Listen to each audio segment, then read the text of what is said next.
مفتی صاحب، سب سے پہلے تو میں آپ سے یہ جاننا چاہوں گا، بلکہ ہمارے سارے دیکھنے والے آپ سے یہ جاننا چاہتے ہیں کہ دانیہ شاہ کا بڑا آج کل جو ہے وہ چرچا ہے اور کلیم یہ کیا جاتا ہے کہ اس کا جو نکاح ہے وہ حکیم صاحب کے ساتھ وہ آپ نے کروایا ہے۔ بسم اللہ الرحمن الرحیم۔ پہلے تو وہ محترمہ شاہ نہیں ہے۔ اچھا، بہرحال میں نے ان کو بھی کہا کہ ان کا نام آپ رکھیں دانیہ ملک۔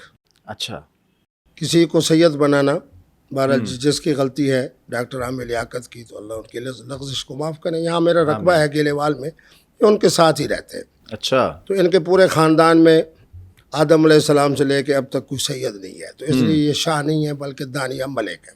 اوکے، دوسرا یہ ہے کہ ان کے اہل خانہ نے مجھ سے رابطہ کیا تھا اس وراثت کے بارے میں جو مرحوم ڈاکٹر عامر لیاقت کے فوت ہونے کے بعد۔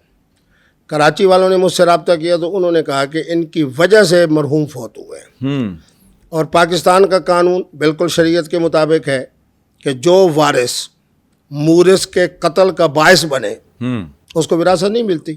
ان کا موقف یہ تھا، ان کا موقف یہ تھا کہ میری وجہ سے انہیں شہادت نہیں ملی، بلکہ اور وجوہات ہیں اور میں ان کے نکاح میں ہوں، اور اس لیے جناب میں شرعی طور کے اوپر اللہ رسول نے جو مقرر کیا 8واں حصہ، اس میں ہم 3 بیگمات ہیں مرحوم کے، تو ہمارے اندر برابر تقسیم ہونا چاہیے۔ صحیح، تو اس سلسلے میں نے البتہ حکیم صاحب نے جب 2 ڈھائی مہینے 3 مہینے بڑا زبردست استقبال کیا، اچھا، اور بنو بیف کے حوالے سے بہت وہاں لوگوں کو جمع کیا، اکٹھا کیا، اور یہ وہ، تو انہوں نے میری برات کی طرح کا اہتمام کیا تھا۔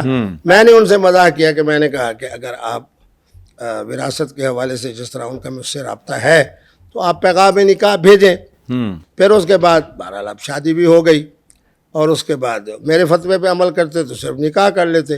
اب انہوں نے اپنے ہی انداز کے مطابق تشہیر کے لیے شادی کر لی، صحیح ہے، تو اس تشہیر کا اب کیا فائدہ ہوگا، کیا نقصان ہوگا، وہ جلدی آ جائے گا۔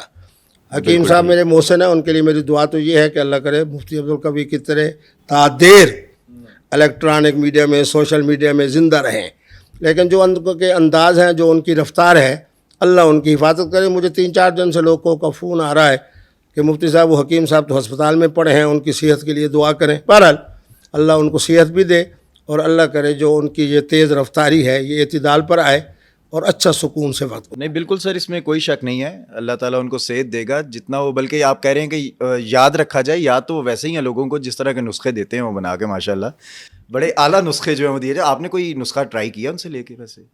البتہ یہ ہے کہ میرے جو ننیحال ہے اس کے قریب وہ مرل فیملی سے ہیں، ان کے ساتھ یہ ان کی رہائش ہے۔ ان کے والد صاحب بھی اچھے حکیم ہیں، ان کے دادا بھی اچھے حکیم تھے، تو یعنی حکیم صاحب موروثی جو ہے حکیم ہیں، تو اس خاندان میں اچھے یقیناً نسخے ہوں گے۔ بالکل ٹھیک ہے۔ اچھا سر، آپ نے فتوے کی بات کی تو مفتی صاحب یہ بھی بتا دیجئے کہ پچھلے دنوں بڑی ایک ویڈیو وائرل ہوئی، ایک نجی ٹی وی چینل کے اوپر آپ انٹرویو دے رہے تھے، وہاں پہ شراب کو لے کر بڑا ایک وہ طوفان کھڑا ہوا، اس کے بعد ہم نے سوشل میڈیا پہ دیکھا بڑی ویڈیوز وائرل ہوئیں۔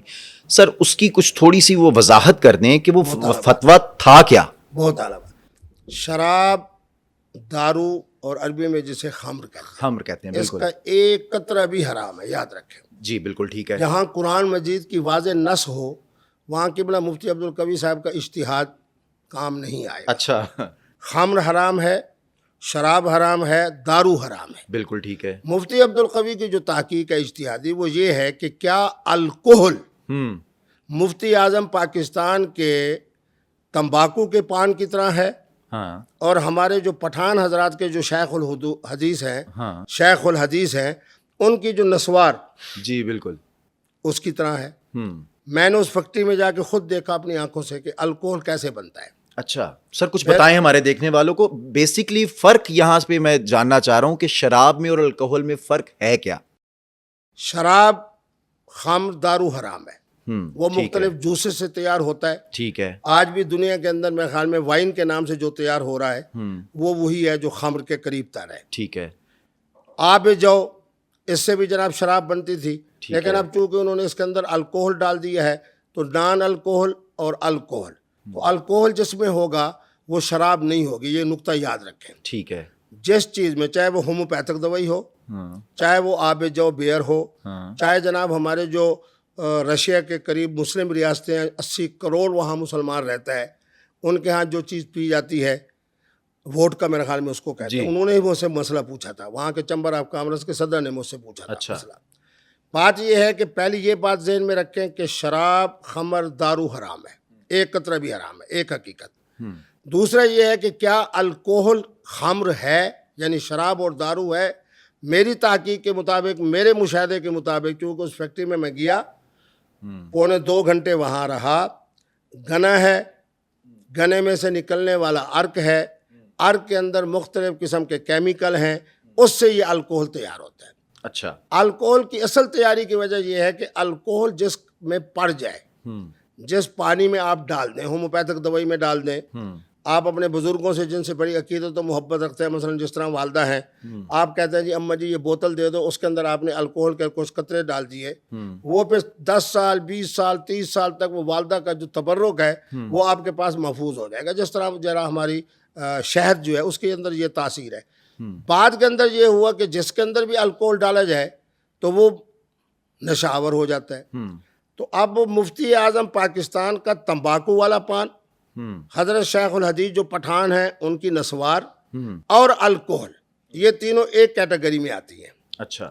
اب دوسرا جملہ میں جو کہہ رہا ہوں وہ یہ کہہ رہا ہوں کہ الکوہل خمر نہیں ہے، ٹھیک ہے۔ الکوہل دارو نہیں ہے، الکوہل شراب نہیں ہے، یہ ایک نشہ آور مشروب ہے، ٹھیک ہے۔ جس کے اندر بڑی لمبی فہرست ہے، بھانگ بھی ہے، حشیش بھی ہے، چرس بھی ہے، آج کل جو نیا تحفہ آیا ہوا ہے کوئین بھی ہے، وہ دوسری آئس بھی ہے، اور اسی طریقے پہ ہمارے مفتی اعظم صاحب کا تمباکو والا پان بھی ہے، حضرت شیخ الحدیث صاحب کی نسوار بھی ہے، یہ سب ایک ہی کیٹیگری میں۔ ٹھیک ہے، چلیں ہم بس ذرا بتا دوں، اس کے لیے قرآن کا حکم یہ ہے کہ جب تک آپ کا علم یعنی کھوپڑی درست ہے، ما تقولون، آپ کا قول یعنی زبان درست ہے، تو آپ سکارا یعنی نشے میں نہیں ہیں، بلکہ نشہ آپ کا ختم ہو گیا جب آپ کی کھوپڑی درست ہو گئی، جب آپ کی زبان درست ہو گئی۔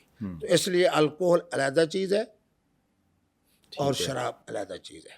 یہاں پہ سر میرا ایک سوال ہے آپ سے مفتی صاحب، یہ بتائیے گا، ہم لوگ احادیث بھی پڑھتے ہیں، قرآن مجید میں بھی ہم نے پڑھا کہ نماز کے نزدیک مت جاؤ جب تم نشے کی حالت میں ہو۔ نشہ چاہے خمر سے ہو آپ کے مطابق جو کہ حرام ہے، یا نشہ الکوہل سے ہو، تو کیا دونوں حرام نہیں ہوں گے، یا خمر کا نشہ ہی حرام ہوگا اور الکوہل سے ہوا وہ نشہ حرام نہیں ہوگا؟ جو آپ نے ترجمہ کیا ہے اس آیت مقدسہ کو میں تلاوت کر دیتا ہوں، الحمدللہ حافظ قرآن ہوں۔ یا ایھا الذین آمنو، پہلے تو یہ معلوم ہوا کہ اس طرح کی چیزیں، مشروبات اہل ایمان ہی پیتے ہیں، ان کے لیے اللہ حکم بتا رہا ہے، لا تقربوا الصلاۃ، نماز کے قریب نہ جاؤ، وانتم سکارا، بڑی عمدہ بات آپ نے کی، خمر والا نشہ ہو یا الکوہل والا نشہ ہو یا تمباکو کے پان والا ہو یا نسوار والا ہو یا کوئی، کب نماز کے قریب جاؤ؟ وہی بات جو میں کہہ رہا ہوں، حتی تعلموا ما تقولون،